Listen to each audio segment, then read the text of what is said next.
Tell me about the experience here at the Toronto Film Festival, that premiere. You guys come out, 2 standing ovations. What was that like? How'd that hit you? It's rewarding in the sense that I know there are hundreds of people who worked on this movie and gave investments of time and effort and energy and all that, and some people made sacrifices to be a part of this, and to see everybody's hard work pay off, especially Nate's and how much he put into this for so long. It's nice, man. It's a nice reward. You don't get that all the time as an actor. I heard you say the script had more impact, more relevance, more substance than any other you'd seen before. What was it that captured you and pulled you in? Everything that was on the script in the page is what made it into the movie. So that same feeling that the first time I read it is like the first time you see it, where you just go, whoa.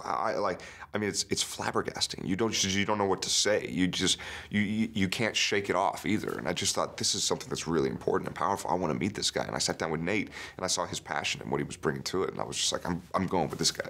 Oh yes, okay, sure. What does it mean for you then personally to find a script like this and then actually be a part of it and bring it to the world? It's amazing, man, because you might find scripts like this all the time, but if a script's really that good and it's as Birth of a Nation is, everybody wants to be in it. And I was like, yes, I'll be in it. And they were like, great. And I was like, wait, there's nobody else? Like, really? Like, okay, let's do it. And that was just it, you know? What was the personal experience like during production as this was all coming together and you felt that journey moving forward? You could see what was happening. For you, what did you take away from that as you watched everybody else gel? It was amazing. We had so many conversations that, for me, were so enlightening.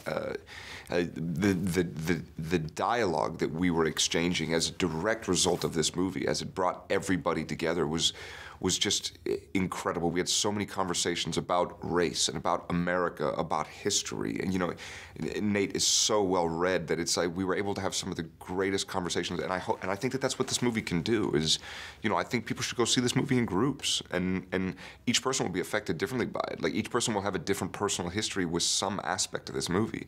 So to be able to start a dialogue like that, I think that's what the special thing of this movie is.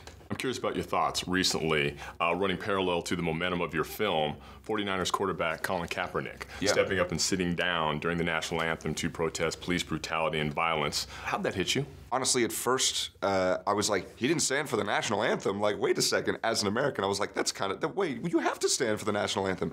And then it kind of hit me. I was like, I guess you don't really have to do that. Yeah, this is America. You don't really have to do anything. And then it kind of hit me. I was like, look, if you want to live in a country where you absolutely have to stand during the national anthem, you go to North Korea, you do something like that. Like, if he wants to sit, he can sit. Like, that's his right. If he has something that he wants to say, something he's not happy with, that's like Birth of a Nation, in a way. Like, all it takes is one person to make a decision of, you know what, this is not okay, what's going on. I feel like this is not all right.